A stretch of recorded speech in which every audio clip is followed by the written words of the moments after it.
All right, hi, welcome everyone back to another edition of the Forecast Contest. My name is David Margold, and we're fortunate to have Matt Lanza with us today. And Matt's going to take over here in just a second.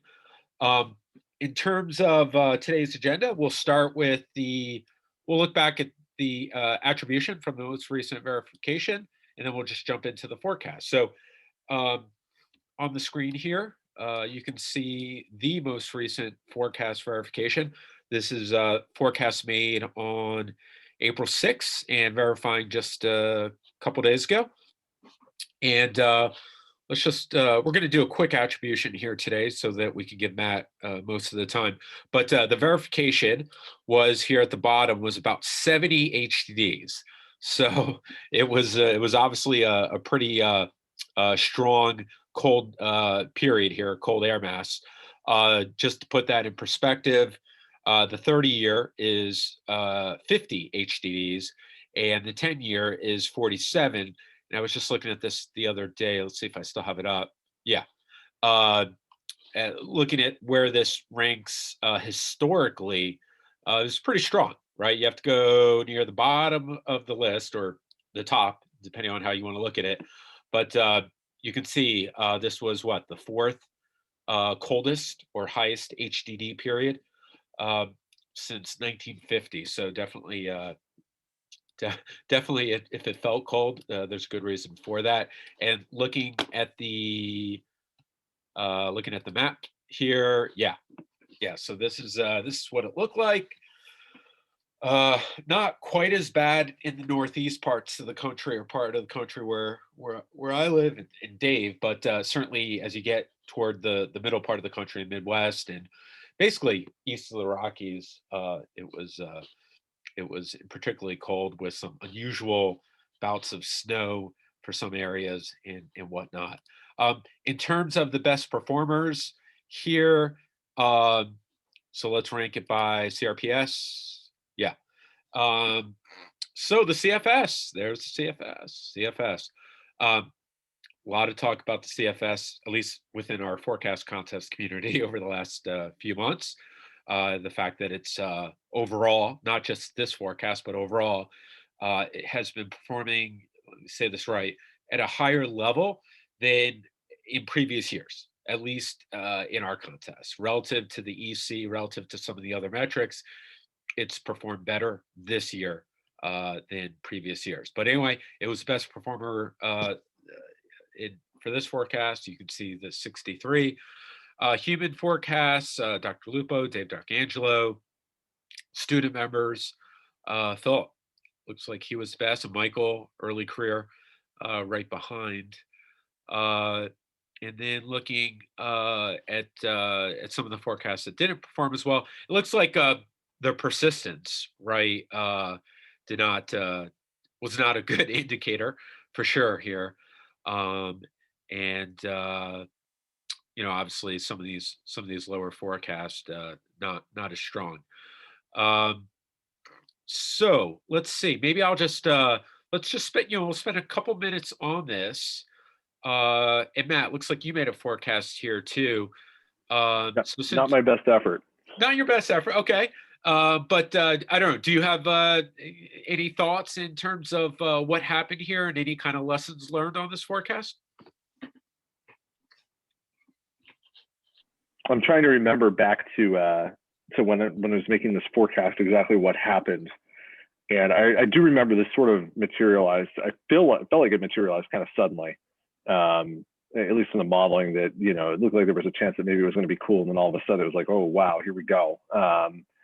So this was, if I remember correctly, this was tough to see a lot of significant lead time on there being significant risk that this was going to happen this way. And this was a real surprise. I do recall going through the forecast and being like, by the way, this has changed in the last two runs. I feel like it might have been over a weekend that it changed within the models, because I think even when the 16 to 20 advanced in the 11 to 15, I don't think it was that cold. And I don't know if anybody else remembers exactly how this planned out, but I do recall it kind of being sudden that we shifted over to the dark side. No, it's funny, and Dave Darkangelo may have some thoughts on this too, because I remember last week we had a similar discussion, and we actually spent like almost the entire meeting on this topic, because the verification was like the pattern, in particular across the Pacific, was like a 180. It was a mirror image. Like the models were forecasting basically like mid-latitude subtropical ridging extending across extending across the Pacific. And then what happened was we saw some just massive anomalous ridging to the north, high latitude ridging, like across. I think Dave described it as like negative EP, negative WP, like it was the combination, right? And which started. So I know at least for last week's forecast, the model certainly did not resolve it or capture it well. So maybe the same. I don't know, Dave. Did you have any thoughts on this one? I think you're on, right? Yeah, I'm on. Hey guys, and hey Matt. Thanks for sharing today. This continues to be one of these challenging, transition season forecasts. I was on the kind of the right side of it, but clearly not the magnitude. And I'm looking back at my notes from the 6th of April, and we were kind of looking at that coherent MJO signal and thinking that it might have been in like a colder phases for this verification period. And so we're kind of tilting some of our odds slightly in the colder direction, but again, we really missed on the magnitude. But this has been a tough spring because we've had overall, and this has been true since the cold broke down in late Feb, or kind of the third week in Feb. We've seen this like really wild oscillatory pattern in like the EP signals, and some of it could be MJO related. But if you look at like EP verification over the last like 7 or 8 weeks, you're going to see this kind of like every 4, 5, 6 days, you're going to flip signs, go positive to negative. And some of this with this verification period, whether you're on the right side of it or not, I don't really have great takeaways, because I think if you move the verification window like 2 days either side, you end up with like very different answers. Right. Right. You look at the Northeast, we go from, what was, a very cold period the last like 4 to 5 days, and we're going to be like, high 80s tomorrow. And, these, so if you just slide the verification window a few days, you end up with a very different result. The MJO signal sort of kind of worked out, I guess. My verification was maybe a little bit, marginally better, but I love spring because we get that, really wide strike zone, and being, wrong, and, don't get a lot of static for it. But yeah, these weekly verifications are a bit of a bitter pill to swallow, because we have such a kind of a whippy EPO signal, going back to, early March. Yeah, that's I was saying, it's a good point about the forecast for the next 5-10 days. Yeah, a lot warmer. Sorry, go ahead, Matt. Yeah, I was going to say that, that's a really good point about how sometimes, you shift the verification window a little bit, and maybe you had great ideas and it's just off by a couple of days, and that can completely change the whole outcome of things. So yeah, that's definitely something that I think we all battle a little bit. And I'm looking back now at my notes. I didn't have a chance to look at them just before, but I'm looking back from April 6th. I had taken a few days off and I came back, but coming out of that weekend, I believe the models really ate away at demand at HDDs late. Like it was a big cut, and I think I even said in my notes that I cut I think 5 HDDs from my April outlook, but I said if this had been yesterday, I would have cut 10 to 15 because I guess there was the changes began that Tuesday. It looks like I had mentioned even the MJO looking a little bit more cool risk potential, and I said it probably adds a little risk that maybe there's some staying power to this. So the weekend changes are extremely bearish. So the changes since yesterday have eaten away at least a third of that, and there may be more to come. So there were definitely some hints of it, but definitely not ready to bite all the way. Yeah, this was challenging because this is definitely a big shift over a couple of days.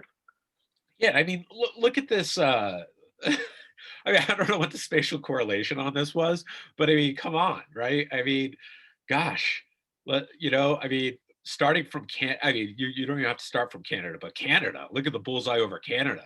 I mean, could you be more wrong, right? Like, across central Canada, and then, I don't know, north of Hawaii, instead of a trough, there was a ridge. And then Europe, and Greenland. I mean, geez, Louise, this is not one of those that it's going to be on the ECM's greatest hits list. Let's put it that way.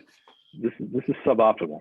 Yeah, that's a good way to put it. So, but okay, well, Hey, Dave, go real ahead. quick. Yeah. One thing that doesn't show up for me on the 6th of April, we were still like a week out from it. But Matt, I'm not sure how to where that fit into what this looks like with your progression of how forecasts look. But we're going to go into a period with this super typhoon in the Western Pacific too. Right. So there's the downstream circulation pattern really was going to get kind of cut up a bit or disturbed from that. And I don't think any of us saw that on the 6th of April. I don't know if Matt, if you did, I did not. No, not at all. Not at all. It's a great point. And that's one of those kind of like a stochastic event that you're just not going to have a firm grip on, particularly in a month like April for that matter. In Right. A 16 to 20 day look, Dave. I think, and I'm not saying that the super typhoon, don't get me wrong, the super typhoon, I'm not sure how much to ascribe this kind of forecast miss to, but it was probably a factor. Yeah. That's a great point. Okay, well, I mean, that we're 15 minutes in, so Matt, I'm happy to give the controls over to you, and you can tell us about your forecast process here, and hopefully you've got everything figured out from this forecast here, because I certainly don't. Yeah, exactly right. Learn everything. No, I think that's a really great point about the typhoon too. That's something that it was definitely. I think it was definitely a factor to some extent. Again, as Dave said, you don't know exactly how much, but it definitely, I think, played a bit of a role. Certainly in terms of I think throwing a little bit of chaos into things in that period. So I think that's a good note from this period to look back on. So just kind of drive through. I'll try and be brief here. I've got a lot of tabs, but I'll try and work through them pretty quick. Just to sort of drive through kind of what's going to happen heading into this 16 to 20, at least from my perspective. We've got pretty big ridge in the west here for the near term that starts to break down a little bit. As we go into, this is the Euro ensemble mean, going into the 6 to 10 day period, things, originally back in the beginning part of this week and even in the end of last week to some extent, I was kind of not excited about anything in the 16 to 20 day. There didn't seem to be anything too anomalous one way or the other showing up in the modeling. There was some hints maybe with the MJO progression that, we'd probably lean to the cool side of things, but to what extent, who knows? It felt like there were a few complicating factors and things. So, but as you go into the 11 to 15 day today, you've got sort of this trough pattern setting up in the west. One thing I'm kind of interested in, and this may be, it's always tough with ensemble means just because you wash out so many extremes, of the different members. But like if you watch sort of this trough over the west, it almost looks like a shortwave trough ejecting into the plains in 11 to 15 day, which I don't think is that uncommon this time of year. So I think that's something to kind of watch, because if that were to happen, and right now it's time to the very late 11 to 15, then maybe you could drag down some cold underneath that into the central US. And that's going to be kind of one of the themes I think I'm operating off of for this 16 to 20, which is going to be a little bit cooler than maybe I would have been 24 hours ago. One other thing to kind of note on, at least on this map, is sort of a little bit of an increase in heights, no real strong signal, not a classic EPO or a real classic AO or anything like that, but just generally a little bit of an increase in heights here late in the 11 to 15 day that I think is a little bit interesting. If we look at at least the 11 to 15 day temperature anomaly maps, like you can see there's a pretty big difference between the GFS and the Euro, which sort of stood out to me this morning. I've been trying, it's really easy to get very Eurocentric and just completely ignore the GFS, but I try to incorporate a little bit more. But this kind of stood out to me today, and I was a little surprised to see that. And I think if you look at the fact that GFS is so much warmer in the west, if you look at the biases on the GFS, at least over the last 30 days, there's definitely been a tendency to be too warm. in the Intermountain West and the Western Plains. So I think the current forecast plays very well into the bias, probably being too warm. So I'm going to lend a little bit more credibility to the euro over the GFS here for the late 11 to 15 day, and then sort of the assumptions kind of going beyond that. It's been interesting too that the euros had kind of a similar bias, but not nearly as extreme as what the GFS shows across at least the U.S. It's been a little bit more washed out. Although in the last 7 days, this bias has definitely been pretty significant. But I think some of that is probably attributable to the cold front that just kind of came through the central U.S. the last couple of days, where we actually had kind of nice weather up until yesterday in Texas. We had a really nice weekend down here, which is a little abnormal for this time of year. Looking at the Arctic oscillation, it is tending to rise late. There's still a pretty good spread amongst the individual members, but the tendency is to push up. So you're maybe losing a little support from the AO. So that is a little bit of I guess if you're talking the HDDs, it always gets a little difficult in mid-May. What's bullish? If we're assuming HDDs are kind of bullish in the central U.S. still, this is definitely a little bit of a bearish signal. The EPO over Alaska is tending to drift a little bit more neutral to maybe negative, which is something that I am intrigued by, something I want to see. And also, you do also have PNA that tends to be a little bit on the negative side. So this would also lend support and credibility to the idea of a colder west, at least in the late 11 to 15 day. So I think starting the period will start kind of on the cold side west. And I also included the GFS on here as well, which I thought was interesting, even though the GFS is so much warmer. Its PNA signal is actually a little bit negative as well. So, that seems to be, something just seems to be a little wonky here with it. So I'm not really particularly enthused by it. Looking at the MJO, so looking at the traditional Wheeler plot here. So we end up kind of in phase 2, almost phase 3. In the late 11 to 15 day, there's some hint, at least in the individual members, that we're kind of going back to the neutralish circle. But I think if you look at some of the Hobmaller plots, they tend to be a little bit more coherent with the MJO. So I'm going to kind of assume that we're going to have more of a, what would be a typical MJO phase 3 to start the 16 to 20 day. And if we look at what that typically does from May 5th to May 25th, on Dynacast's MJO phase 3, tends to skew a little bit cooler in the east, maybe not so much New England, but cooler east, a little bit warm here. I guess you could argue that maybe this is kind of neutralish, could go either way. There's not a strong signal, but I think there's definitely a cool signal in the Midwest and maybe the Mid-South into Texas, and maybe a cool signal in the Southwest as well. That doesn't disagree too much with what we're seeing in some of the things that we're looking at. So now the CFS is a little different in that it's a little warmer down in the Southwest, but it does have cooler temps in the Midwest, or at least the western half of the Midwest and the upper Midwest, Northern Plains. I do think it's going to be a little bit warmer here in Ontario, Quebec, just based on some of the things we're seeing. So, I think this is a little too cool. I think you can, I'm not factoring in New England as being cold, which does complicate the actual HDD number a little bit, I think, because you get a lot of your HDDs this time of year from New England.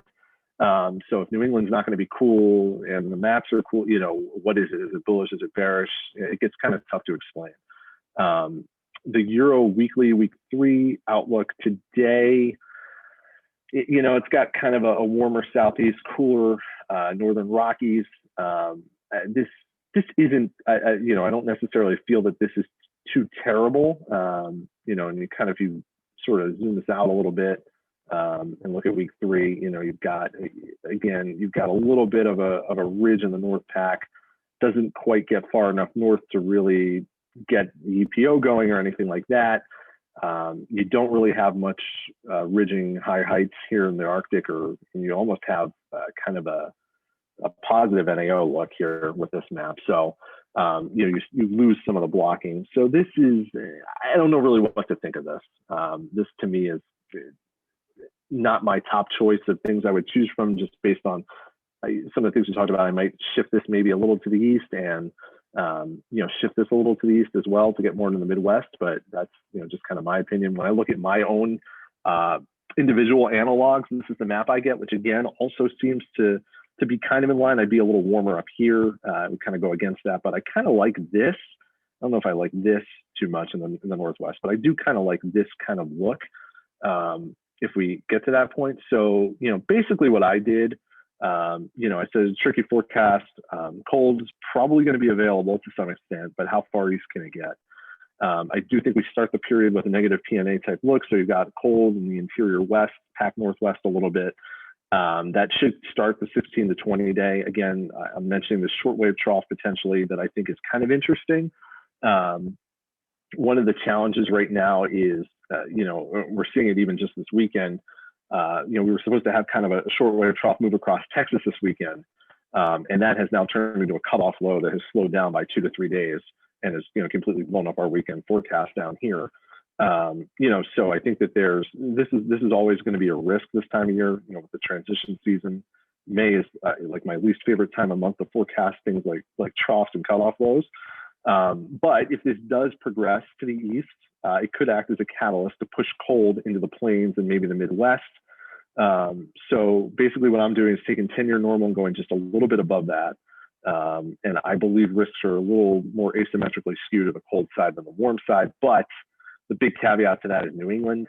That kind of puts some pressure on HDD. So I think cold's more likely Minneapolis, Kansas City, maybe Chicago to some extent. And then I'm going with this kind of map here. So I got a warm East Coast, cool West, and then kind of, I don't really know exactly what to do here. So we're just going to kind of go neutral for now. I think that, this could be split where the Midwest is warmer, just east of Chicago, colder west of Chicago. Texas and the Southern Plains it's tough to get really cool down here in May. So for now, we'll go kind of neutral-ish, but I think that, again, this could be a little bit cool, particularly Central and West Texas. So I don't know what other thoughts other people have on this, but I was, that's just kind of where I wanted to start. And this, again, was a little bit of a shift from where I was at yesterday, which was not as interested in kind of what was going to happen 16 to 20, but today I definitely perked up a little bit. And I think there's a little bit of a story to tell. Now, again, I'm forecasting 25 HDDs, I think, 25, which is not, I mean, that's weak sauce, but, nevertheless, the meteorology, I think, is pretty interesting here. So from the trade floor perspective, nobody's going to care that much. There'll still be it'll have some impacts. We saw I don't know where the market is now, but I know it was up a little bit this morning, possibly because of some of those cooler hints late. So, from the trader side, it may not matter as much, but from the meteorology side, this is, a pretty interesting period, I thought. So curious to hear what other people have to say. Hey, Matt, Dave D'Arcangelo here. Hey, Yeah. when you look at that, the Euro week 3, and I kind of agree with some of your sentiment of that kind of being a bit of a peculiar look. Do you think the Euro week 3 has this strong tendency to kind of go back to its home? And right now its home is kind of like a La Nina-ish negative PDO state. And so in the absence of like really great forcing, it just kind of goes back to like maybe what would be kind of a washed out negative PDO signal, which isn't really great, not necessarily great meteorology because we were trying to come up with some specifics here, but always feels a little odd to me that like the Euro kind of, loses the story going from week 2 to week 3, and week 3 looks like this kind of like low resolution version of like maybe what would be like a very generic base state. Just thoughts on that? No, I agree with you. I think that there is this tendency to do that. And to be quite honest with you, and I told our traders this, I don't know how much, the people you interact with, how much they care about this sort of thing. And, I think at our shop, it's kind of, they care, but, to a certain extent. I think our Europe traders care more about this than here in the States. But to me, I almost want to say to Euro weeklies over the last year and a half, 2 years, I don't know. To me, it feels like negative value almost in using it from a forecasting standpoint. Yeah, It's really frustrating because I don't want to say it used to be good. It used to be whatever. And it's a weekly model, right? It's only going to be as good as whatever pattern it's tuned to handle best.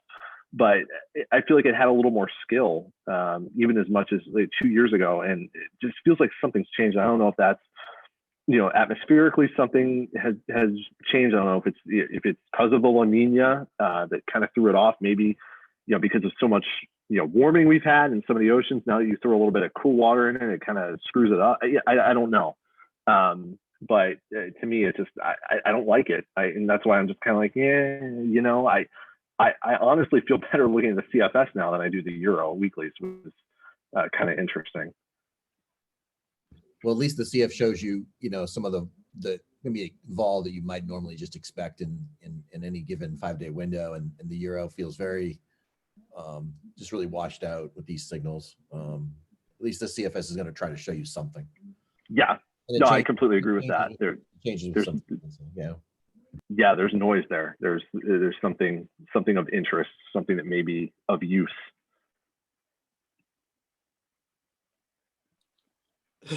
Yeah, I was just looking at the skill scores for the heating season, and the CFS is indeed, as of the last forecast, it's like 3 points ahead of the EC.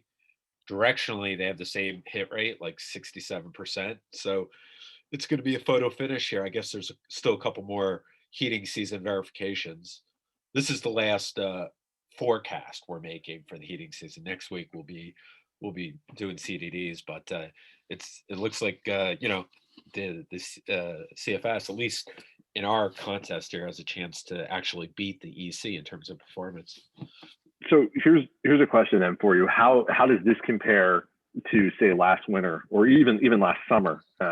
But I'd be curious about winter, because my gut sense would be that the CFS has definitely closed the gap, if not, obviously surpassed it, compared to where it had been. But I don't know what the numbers say. Yeah, definitely. If you do have the contest open as one of your tabs. Yes. Yeah. So go to So if you want, start with the current heating season. Yeah, exactly that one. Heating season 2020, Okay. 21. And if you want, do the top one. It's just a little bit more, has a little less. Right. Okay. So this is where you can see, if you find the EC and CFS, you can see the CFS is slightly better. Okay. Yep. Okay, I see that. Okay, so that's this year. And again, it's not, we still have a couple more verifications, but going into the, final couple here, it's slightly ahead. Now, if you want, then you could just go to like cooling season 2020. And Our top one. Yeah. yeah. Oh wow. Yeah, this got blitzed last summer. Yeah, exactly. And you look at the bias, the CFS bias, it's really bad. Wow. And this is last winter. Oh yeah, wow. Wow, that's a big change. That's a big change. Yeah. And then just for Yeah. the heck of it, 18, 19. Yeah, even 18, 19. Huh, that's fascinating. So definitely, yeah. Yeah. The CFS is added value. Yeah. Yeah. And I mean, it's it's really interesting. Yeah. And I think Dave's point's a good one too. Like, yeah, it seems like we've seen that a couple times where, we've talked about that in terms of it would be really interesting to do a little bit more of a research exercise to see how much that attractor to La Nina really uh, impacts its ability to capture pattern shifts, right? Like it sticks anomalous ridge near Hawaii, north of Hawaii in the 15 to 20, and it becomes almost like resistant to change when there is a synoptic driver or something, or like a typhoon or something like that can move it around. Just it seems like that's a problem. It's a good conversation to have, because yeah, I think that's there's definitely a problem there, and it's nice to see that it's not just something that I feel like I've experienced. It's something that there's actual statistical merit to it. Just kind of. I mean, honestly, the performance over the last couple one. I mean, like if you just look at the so the bias is 6.4 here. I'm just looking strictly at the Euro weeklies.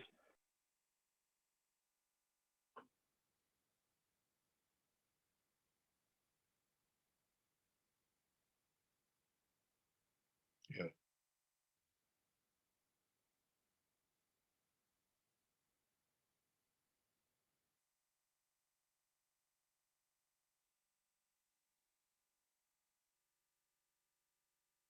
Oh, hey, Matt, I think you're muted. have to unmute. Sorry, a little unwieldy. Just because it's maybe not as biased, it's not as it doesn't mean it's not. It doesn't mean it's that good, right? Yeah, I feel like it's just been inconsistent, and it just, like Dave said, goes back to this happy place that it likes to be late, and that's that. And yeah, it just sucks that you can't trust it. Like you can't trust the CFS either necessarily, but I feel like there's more merit to it maybe of late. Can I do you have time for one more question? Because I know you're almost out of time. No, it's fine. And this is a question for you and Dave, and even maybe from an academic standpoint for Dr. Decker, I think, who's online. But I seem to remember, and again, I'm asking this, from both an operational, but also from more of a research standpoint. It's a question comment. It's my understanding, I think, that like if you have two different base states, let's say your base state is a highly negative AO, right? Lots of blocking, I don't know, 2 standard deviations, versus scenario B where the base state is very positive AO, like +2, right? Very strong mid latitude. And I'm trying to think of the right word to say this, and I'm not going to use the right word, but in terms of the stability of the pattern, I don't think, if I recollect, that they're not, that you shouldn't necessarily treat them as equal. In other words, that the stability of maintaining that, all things being equal, of that negative AO is the same as the positive. And if my memory serves correct, I'm not sure. And again, I'm interested from both the academic and operational, that a high latitude blocking pattern may be the more stable, harder to kind of change, if you will. Harder is probably not the right word, versus a mid latitude or subtropical kind of ridging pattern, which may be easier, maybe less energy, whatever it is, to disrupt and to change. Do you guys have any thoughts on that? I would yield to the others on that, but my sense is you're correct. That's how I view it. I feel like blocking patterns have a little bit more staying power than, I guess you would derisively call anti-blocking patterns, right? So so I think your positive AO tends to be a little bit easier to disrupt. I forget if last winter was a positive AO I think it was positive for most of the winter. I don't remember specifically what the sign was. I know that the polar vortex was really strong last winter, and for most of the winter stayed pretty much bottled up. But I think that was more of the exception than the actual rule.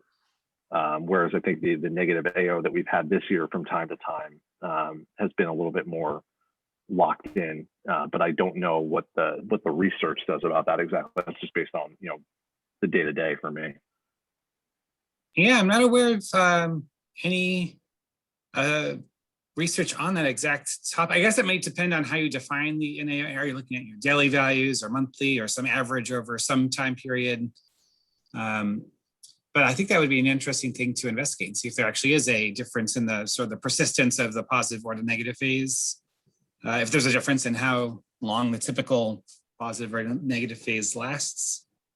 It seems like some statistical analyses would reveal the answer, but I'm not aware if anyone's actually done that. Thanks, Dr. Decker. And let me throw one more in there. Then Dave, I'd like to hear your thoughts too. But and then thinking about it, let's say you introduce a typhoon, recurving typhoon into both those patterns, right? Like, it seems to me, again, I'm just thinking out loud, but if you have a negative AO and you throw a recurving typhoon, okay, maybe if anything, it would more likely be to sustain it, not to reverse it. Versus, if you were already, again, in a positive AO state and then you had a recurving typhoon, it might have the ability to actually change the pattern. I don't know. Is that right? What have you seen from experience? Anyone, I guess.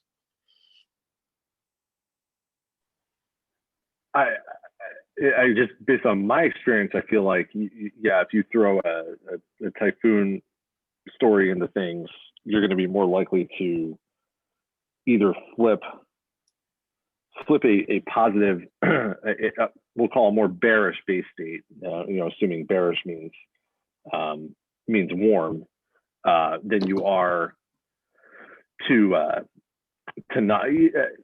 I feel like, yeah, it's not going to. I don't think it's going to disrupt necessarily a negative, a more bullish state than it is to disrupt a bearish state. I feel like that almost can. It almost feeds the beast, right? Rather than taking us out of it. So like if you're already cold and you go there, I think that's what you're asking or mentioning, but yeah, I would say that it, just based on my own experience, I feel like you're more likely to break a positive AO type pattern down when you inject the typhoon into the mix than you are to weaken or see the negative AO pattern kind of not flourish, if that makes sense. Yeah.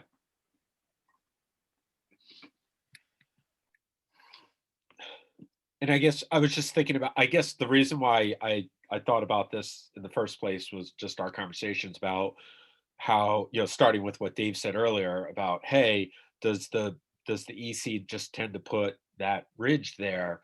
And could it be a real bias in the sense that the EC, I don't, again, I'm saying this non-scientifically, but that it would be, I'd like to test it more scientifically, but that it's too persistent with that. Like the persistence that the EC shows is not really consistent with the way the atmosphere behaves. And it's a real bias and a real problem that that has the net effect of the EC not performing well or as well as it could in particular pattern changes and synoptic scale pattern changes. So just a thought. I don't know. I completely agree with that. So, Hey, Dave, just real quick. I guess I agree with the premise that these blocking patterns are more difficult to break down. But one challenge that we're struggling with is this idea behind the resultant mid-latitude weather from blocking patterns is looking different than what you might expect from the historical average. So you look at like a 30 or 50-year climatology of like blocking patterns and kind of expected mid-latitude weather over, like say, the United States or Western Europe.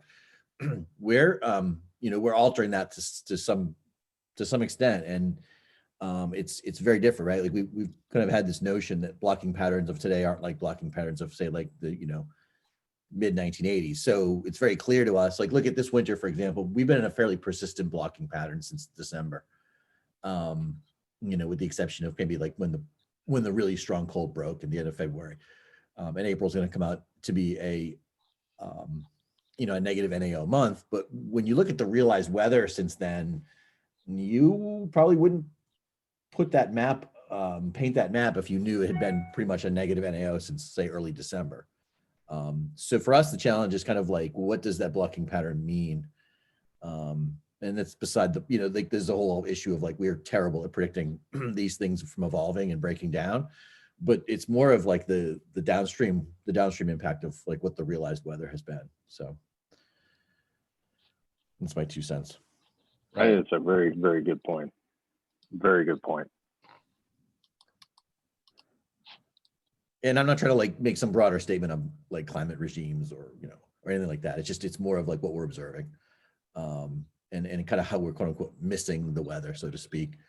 Because we're seeing our errors and they're, we're too aggressive on the expected change. Like that's a classically negative NAO map.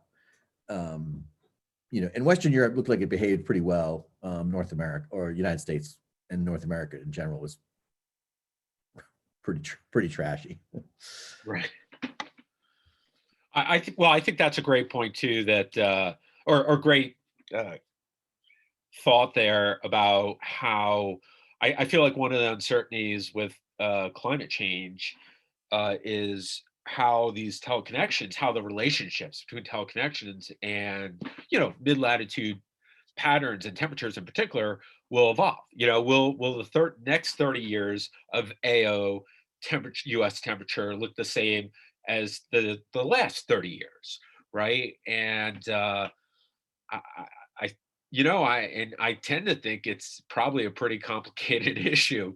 But we're, as meteorologists, it's operational meteorologists, like, what do you do, right? Typically you go back to these composites and you look at those relationships, and that's your first indicator, It's made me think a little bit too about the fact that what we have like 70 good years of data, right, back to 1950, with all these indices and everything, all these teleconnections that we have relationships for, and it's made me think, well, even is that enough? Like I used to think like maybe that there was too much, and now I'm starting to think the opposite. Like I almost want to see a longer history just to kind of see like, well, maybe this behaved differently in a different, with a sort of like a chain reaction, like the NAO means something in this particular pattern versus this particular pattern, something like that. And I don't know, that there's relationships that seem to make sense physically that maybe don't. There's just other things at play that play into it. So it would just be nice to see more. But obviously, anytime you're going back prior, even back to 1950, I feel like sometimes some of the data is not that great, and going back before that, forget it, obviously. But yeah, I mean, it creates a lot of challenges. Yeah, I 100% agree with that, Matt. That is a absolutely true statement. We're very much in that camp, which is that we're really under dispersed on possible solutions. And that, like, while knowing that 70 years we can have the argument of whether 70 years is somehow adequate or not. Like, I'm not sure knowing, like, if we had 100 years or 250 years or 1,000 years, it may make us better. It may confuse us a bit more, but we probably are really under dispersed on potential outcomes. So, like, referencing this map here that Dave's showing, which is that, it's a fairly classically negative NAO. You would never, if you knew what the NAO was doing and what it looked like, you would never draw that map over like Western Canada, Alaska, the Arctic, and the North Pacific, right? That's a fairly classically positive EPO look. But positive EPOs and that strong of ridging over Greenland and the North Atlantic just don't coexist. But Matt, going back to your point, which is, well, maybe they do under certain climate regimes, or maybe they do under certain circumstances of how the polar vortex is acting. And we just don't have that understanding, right? Because of our limited sample size just doesn't allow us to see that possibility.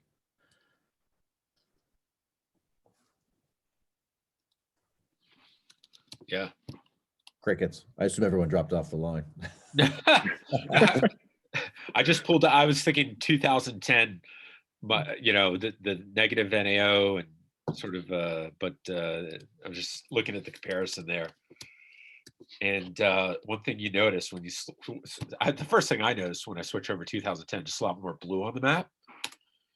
And is that just a general indication of climate change? Just more of the blue.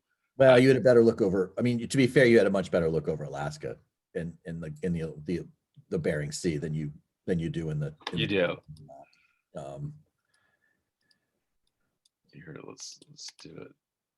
Ultimately, the NAO isn't really a great arbiter, right? The guys in Europe really have to focus on it because it's a much bigger arbiter of like their not just day to day, but like seasonal look. But for us, it's it's much more confused by what's happening over the Western Pacific, or the entire Pacific Basin, particularly the North Pac in Alaska. Exactly. I mean, this is probably better. Is right on, because also 2010, 11. I think the NAO did start to break down shortly after that winter. You could see this is more I'm only including December, Feb.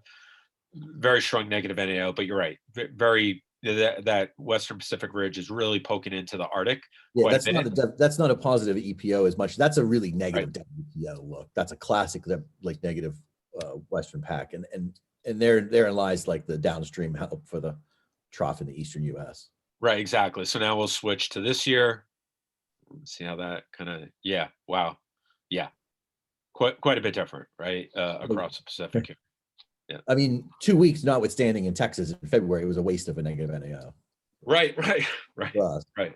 I mean, I don't mean to make light of Matt's, like how cold that was down there, but it's just okay. So I'm not trying to make light of your suffering, Matt. I just, I know what you mean. I know exactly. Obviously, that was like a very peculiar setup in and of its own. own right, and it obviously skewed there's this, that's the seasonal, right, Dave? Yeah, so that's like that's entire, you know, that skewed the entire seasonal verification, which was obviously warranted when you're like 40-degree anomaly for 10 days. But these NAOs too, Dave, I think the dynamics therein lie of the NAO is maybe Matt mentioned this maybe a few minutes ago, which is that this component of the polar vortex, which is still probably really poorly understood, which maybe helps drive that. We kind of have this impression of like there's this some of like how like, weekly to monthly predictability of the NAO. And in our experience, it just doesn't exist. And maybe it's because we don't really have a great understanding of the polar vortex.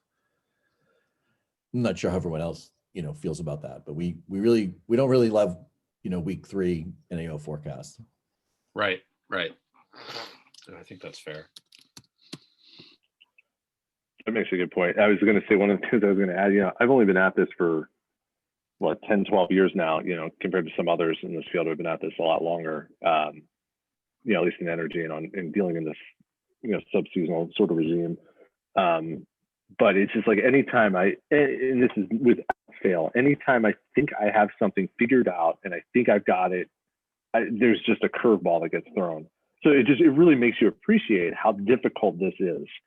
When you're doing this day to day, it really, I think there's a lot we don't understand and we don't know. And I think there's probably more that we don't know than we realize. And that's just going to be one of, I think, the more interesting research problems of the next 20, 30 years is trying to get a better understanding of that sort of thing. Yeah, and it reminds me of that comment, the unknown unknowns. I feel like, yeah, again, it's not a static environment we're playing in, right? It's like playing a basketball game, but the court keeps changing, the basket height keeps changing, right? And we don't know how much like this changing climate and stuff is making it easier, harder, difficult, whatever, more difficult to make these forecasts. And I just wanted to echo too, Matt, what you said earlier, because I was thinking the same thing. I think one of your first comments was that this is just a feeling too. I don't have hard statistics, but making forecasts from April to May or that transition period, I feel like is one of the hardest, especially in the last 10, 15 years, because I feel like I've been burned so many times where there's a certain pattern in April and I'm thinking, okay, the signs are we're going to see that pattern continue into May or something along those lines. And then May just completely acts differently. It just like, it's like it hits a wall, there's a wall, and then May starts to behave like the summers, and all of a sudden it doesn't matter what was going on, negative AO, all this stuff, extreme amounts of snow in Canada. It just dissolves, and then you're in a whole new regime in May. I'm not saying that I know that's going to happen this year, but just to echo that, I feel like making forecasts from April into May around this time of year is really some of the most challenging forecasts. Yeah, I would agree with that, Dave. And that for Matt was Matt's comment a few minutes ago, which was about the lack of, or the appreciation for how much we lack that was kind of a mic drop moment for us to make that statement is really profound. I think that it's very true of our industry, which is, that statement comes with a tremendous, amount of humility, and that awareness is really huge, but I think that's vital into making, skillful predictions, but also understanding what you don't know. And the ability to communicate that well is crucial, right? Like we have this presumption that we should know an awful lot. And the more data we get, the more we should know. And it sounds like in Matt's experience that the more data he may have, the less he thinks he knows. I don't think that's true. I think he does know a lot more. It's more of, I think he understands maybe some of the limitations that the data shows, and that your ability to express that uncertainty though is powerful, right? There's information in uncertainty as well as certainty. And the uncertainty is in fact more valuable because it refutes maybe some preconceived notions, which people think in like rather concrete terms, and may kind of help wash away some biases that people have, right? With this respect, like just reflecting back on the NAO, right? This idea that we have this notion that when the NAO does X, the result is Y, and maybe Matt's appreciation as well. It's Y with quite a bit of noise around that. There's a lot of there's a lot of value in that. I think that most, mature trading shops can really appreciate that. And I think good end users kind of know what to do with that information. So it's super important. And Dave, thank you for saying that, Dave, because that means a lot. And it really, like, I think your last point's really important if you want to, just kind of tying it back to the whole, being in this field and doing this, playing in the sandbox. And it's just so, I've been very fortunate with the traders that I've worked with that they get that and they understand that, but not everybody's going to be that way. So there's definitely going to be times you're going to run up against some friction when if you take that, the more uncertainty you convey to people. Some traders don't like that. Fortunately, the ones I work with do, and they get that and they understand that it's a moving target, and that, there's going to be days where you're going to be wrong and there's going to be days where you're going to change. I think there's a little bit of luck involved too with who you're working with. Yeah, that's very true. Absolutely. And no. In all seriousness too, and Dave and we've been playing this a little longer. I don't want to give away how old we are, but we're, I think we're quite a bit older than you in terms of being in this industry. But we grew up and came of age in a time where the climate normal that we were looking back at to predict weather was like the 60s, 70s, and 80s. And I find often that still creeps into my, my analysis in terms of kind of like taking a step back and scratching my head and going, why can't this pattern get cold? But I remember, being in school in early part of my career, and I'm studying, epic cold outbreaks from previous decades. And maybe it's really helpful now if you only have a visibility of a time horizon of 10 years or even 20 or 25, because you're not being corrupted by, winter after winter of like fantastic blocking patterns, cold and snow. So Dave and I probably are old enough to have, a lot of old man bias that isn't helpful right now. Yeah, that's true. And we only have a couple minutes left. I know, Philip, you jumped on the line and Michael is on the line. Do you guys have any questions for Matt? I know we've been hogging the conversation a little bit. Want to make sure.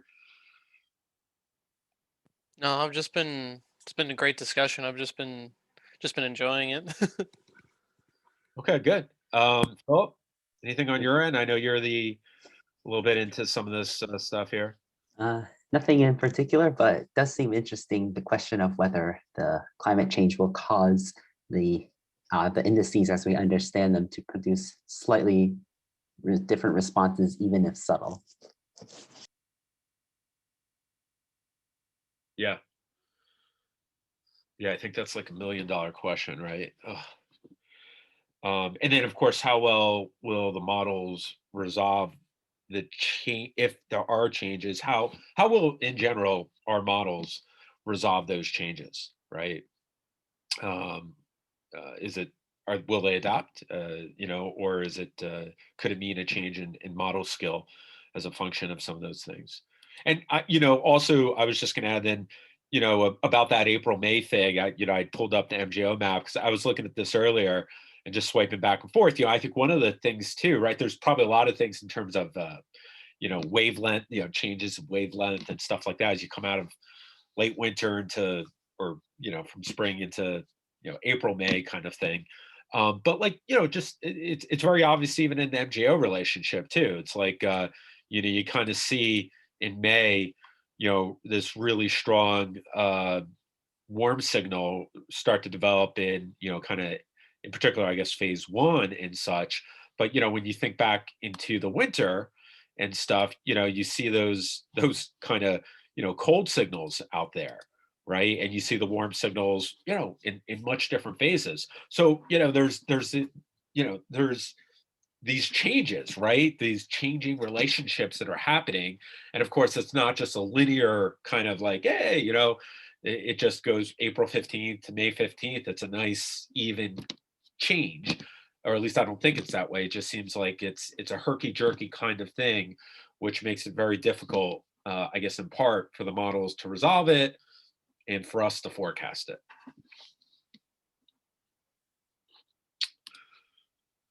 So we have 2 more minutes left. Anyone else have any? And I definitely don't want to keep Matt longer because he's already stayed a half an hour longer than than he had time for. So I appreciate that, Matt. But any other last parting thoughts or questions or comments for Matt or from anyone else? Yeah, so I noted, I made my forecast using the CPC as always, as a little benchmark. And I noticed they mentioned they're starting to talk about the soil moisture as we're getting into the summertime. And they have this cold blob over Minnesota in the current forecast. And I noticed that they attributed that at least partially to it's supposed to be wet over the next week or two. And so if they have moist soils, it's not going to heat up as much in early May. So I'm just curious if are any of you professionals starting to consider soil moisture, or do you consider it ever anyway, in the summertime especially? I can, to be honest, yes. The answer is yes.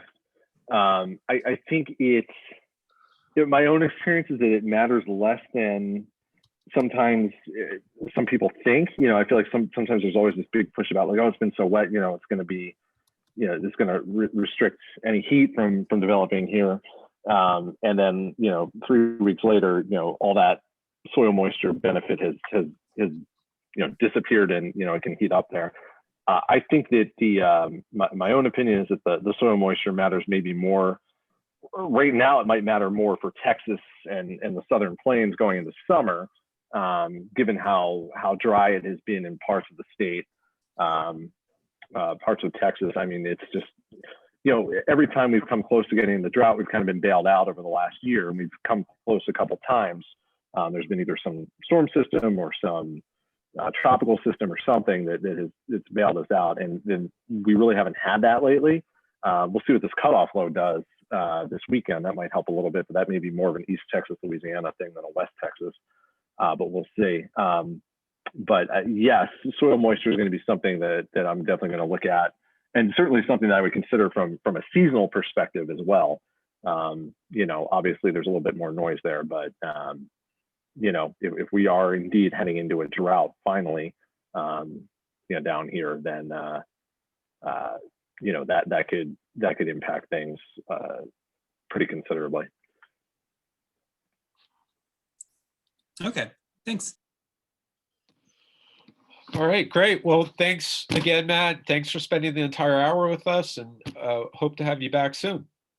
Yeah, no, thanks for having me. And it was good, real good conversation. So really appreciate it. Thank you. All right. Take care, guys. Thank you, everyone. Thanks, guys. Bye. Bye-bye.